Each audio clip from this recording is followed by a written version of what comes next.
Son las 9 de la mañana con 42 minutos. El mundo, las noticias internacionales están con la atención puesta no solamente en el Medio Oriente, lo que está ocurriendo en Israel, en la Franja de Gaza, sino también en la guerra que ya ha completado más de un año y medio prácticamente, en la invasión de Rusia a Ucrania, en dos conflictos que algunos dicen están relacionados. Bueno, vamos a hablar de eso con alguien que viene llegando de precisamente una de estas zonas de conflicto. Paulina Astroza, profesora académica de la Universidad de Concepción, experta en Derecho Internacional. Paulina, gusto tenerte acá en los estudios. Viene llegando de Ucrania. De Ucrania, sí. Ucrania. Sí, así que un gusto de aterrizar y estar aquí contigo en la radio. Bueno, a ver, lo primero, y esta es una pregunta que yo creo que te la han hecho muchas veces, estuviste en Ucrania, una zona que está en guerra, un país que vive bajo bombardeos, un país que vive invadido por Rusia y que está en una guerra que ha desangrado a esta nación. Lo primero, aunque suena un poquito de perogrullo, ¿no? ¿Cómo se vive en Ucrania? ¿Cómo está Ucrania? ¿Cómo está Kiev? ¿Qué es lo que uno ve cuando llega ahí? A ver, lo primero fueron todas las preguntas que me hice antes de partir, justamente, porque sabía que iba a un país que estaba en guerra, pero sin embargo sabía al mismo tiempo que las condiciones no eran iguales en Kiev que en el Donbass, o donde se están llevando a cabo los enfrentamientos armados hoy día entre los rusos y los ucranianos. En el caso de Kiev, que es la capital, se vive casi normal. O sea, es increíble, funciona todo, los hoteles, los restaurantes, las discotecas, la gente va al supermercado, los colegios, todo funciona casi normal. Digo casi normal porque, por un lado, todos tienen la obligación de, y nosotros lo tuvimos, quienes estuvimos en el seminario en el que participé, de bajar una aplicación donde te indican las alertas, porque efectivamente todavía hay misiles que cada cierto tiempo tienen como objetivo Kiev. La gran mayoría de ellos son interceptados en el aire porque tienen ya un escudo que protege, pero siempre está el riesgo de que pudiera caer en la capital.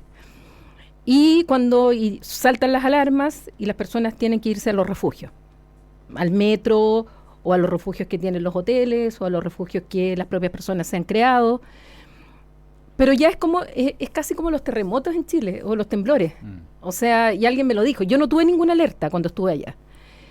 Pero me decían, oye, si llega a haber una alerta, mira a la gente a los ucranianos si se ponen nerviosos o no. Porque a veces les llega la alerta y ellos se dan cuenta que no va a pasar nada, interceptado, y no hacen nada. O sea, es como nosotros con los temblores, en que los extranjeros se vuelven pero locos. Claro, nosotros ya sabemos más o menos cuándo hay que asustarse. Claro. Sí, me dijeron ponte nerviosa cuando los veas yéndose a los refugios. Pero de todas maneras, por otro lado me habían recomendado que apenas viniera una alerta, ni siquiera mirara a los ucranianos y me fuera al refugio. Y estaba todo indicado dónde irse al refugio. Como te digo, en los 3 días que estuve en Kiev no me llegó ninguna alerta, pero el día siguiente, yo me vine un día antes de que terminara el seminario, porque tenía un compromiso en Santiago ayer. Y al día siguiente yo estaba en el aeropuerto de Varsovia y me llegó la alerta. Y ya me habían dicho el día anterior que había rumores de que podían haber nuevos ataques. Y me saltó la alerta en mi teléfono. Entonces, inmediatamente me contacté con toda la gente que conocí en Ucrania.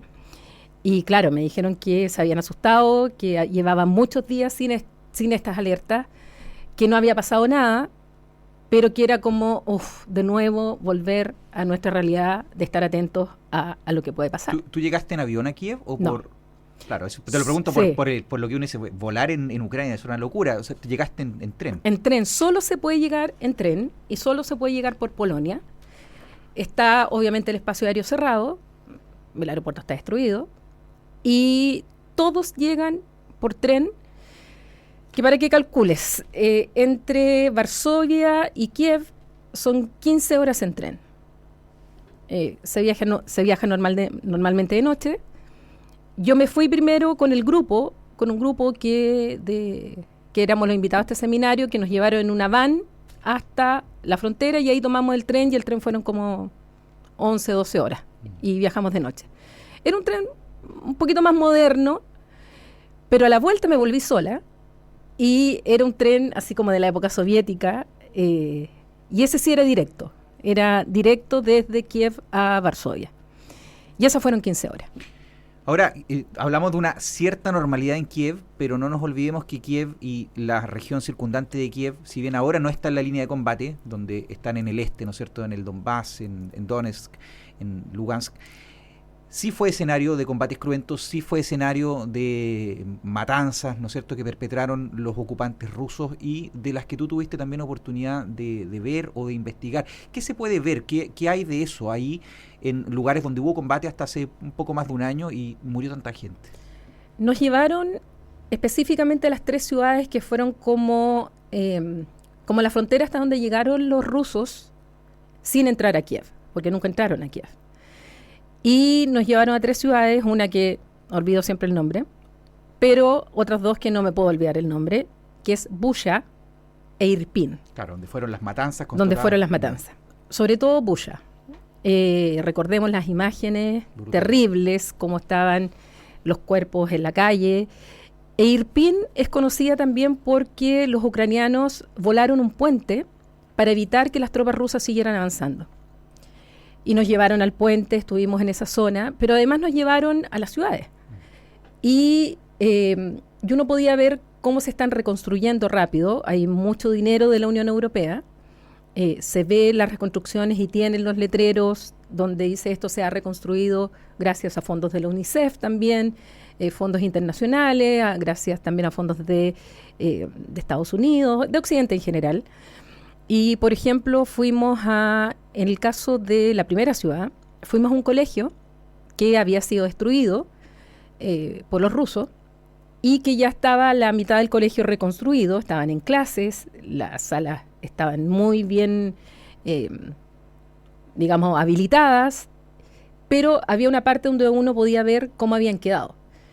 Y uno recorría también ese colegio y tú veías en los basureros, todavía veías los impactos de bala. En las casas tú ves los impactos de bala. Hay casas donde tú las ves todavía destruidas porque les cayó un misil. Y hay otras donde ya las están reconstruyendo. Nosotros tuvimos la oportunidad de conversar con jóvenes de los colegios, nos contaban lo que vivieron, el drama de la ocupación, de lo que fueron los enfrentamientos, y es fuerte. Y en Bucha, que también fuimos, que ahí fue la matanza terrible, también uno ve la resiliencia de los ucranianos y por supuesto eso nos quieren mostrar. Obviamente nos llevaron a lugares para mostrarnos cómo ellos se están levantando y fue impresionante porque nos llevaron a un lugar donde están trabajando con los microempresarios. Y era todo un edificio muy moderno, muchos microempresarios, muchos que tienen que ver con la artesanía, que tienen que ver incluso con las tecnologías y que están trabajando en eso. Me traje un anillo, me compré un anillo ahí de una artesana y eso nos mostraban, cómo lo están haciendo.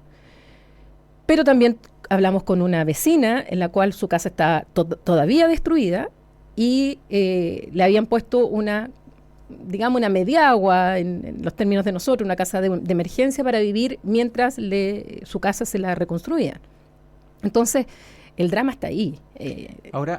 Ahora, Paulina, y aquí hay una pregunta que te la hago en una doble dimensión. Una, como testigo y de haber visto en el terreno lo que está ocurriendo, cómo se vive en el día a día y haber conversado con los ucranianos. Y la otra mirada desde la academia, desde los estudios y desde tu experticia. ¿Tiene un final esta guerra? ¿Cuál es el horizonte? ¿A qué nos enfrentamos? ¿Cuánto tiempo más va a durar esto? Mira, esa fue una de las preguntas del seminario. Y justamente lo que se buscaba con este seminario eran ideas por parte de académicos, especialistas, periodistas, activistas, autoridades de América Latina, de África y de Asia. O sea, fuimos los invitados de estos continentes. Lo que se le llama el sur global, un concepto que a mí no me gusta, pero ellos hablaban del sur global, que querían además mostrarle, más allá de los europeos, de los occidentales, mostrarnos a nosotros lo que está pasando en Ucrania. Y uno de los grandes temas que estuvo flotando todo el tiempo era, bueno, ¿por dónde va? ¿Qué ideas nosotros podíamos dar para un plan de paz? Porque no se ve un plan de paz, no se ve una salida hoy día inmediata, porque claramente las posiciones están súper encontradas entre Putin y Ucrania, entre Putin y Occidente, y por lo tanto están buscando de qué manera otros, más allá de Occidente, puedan ayudar en este plan de paz. ¿China, por ejemplo? China de hecho se considera dentro del sur global, aunque es bien discutible, por eso te digo que el concepto sur global es bien discutible. Pero se está pensando en otros países africanos, se está pensando en Brasil, se está pensando en Chile. ¿Pero qué influencia podemos tener nosotros para influir en la paz ahí, no? Suena un poco como... ¿Tenemos algún peso como para poder levantar algo que pueda tener o pueda ser oído por los países que están en disputa? Yo creo que la presión internacional, la diplomacia, sigue funcionando incluso en la guerra. Siempre. O sea, uno cuando estudia relaciones internacionales sabe que la diplomacia hoy día está funcionando en Medio Oriente, aunque esté la situación como está. Y en ese sentido creo que todo suma. O sea, hoy día se está considerando América Latina, el Caribe, África y Asia como no se había considerado en el contexto geopolítico de antes. Las grandes potencias necesitan, por ejemplo, los votos de Naciones Unidas.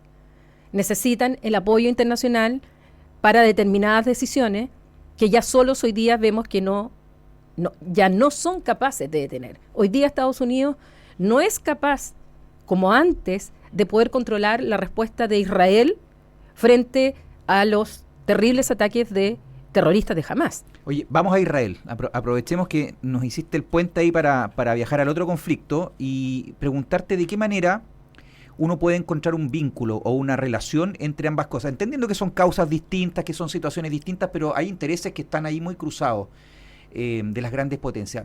¿Hay alguna vinculación realmente entre lo que está ocurriendo en Ucrania y lo que está pasando en Israel, más allá de las causas mediatas? ¿Hay algo que sea en un contexto global de una disputa, de un balance de poderes? Sí, por supuesto. Mira, una de las mayores preocupaciones que había en el seminario y que yo escuché al propio Zelensky, o sea, no estuve con Zelensky, lo escuché y lo vi a través de internet, es que lo primero que hizo Zelensky fue dar su apoyo a Netanyahu. Incluso, inmediatamente él quería visitar Israel, porque quería manifestarle su apoyo frente a una agresión que había sufrido el Estado de Israel por parte de un grupo, en este caso un grupo terrorista, en el caso de Ucrania por un Estado. Incluso Zelensky quería ir a Israel y eso parece que no se lo permitieron porque complicaba un poco más las cosas, porque además Israel tiene también ciertas vinculaciones con Rusia en otros temas que los ponen donde los intereses al final se van mezclando y no es tan fácil. Y la preocupación de Ucrania inmediata fue que no se olvidaran de Ucrania. O sea, que toda la concentración de Occidente, de Estados Unidos, del dinero que Estados Unidos inmediatamente Joe Biden hizo aprobar para ir en ayuda de Israel frente a los ataques, que todo eso no hiciera que se olvidaran de Ucrania.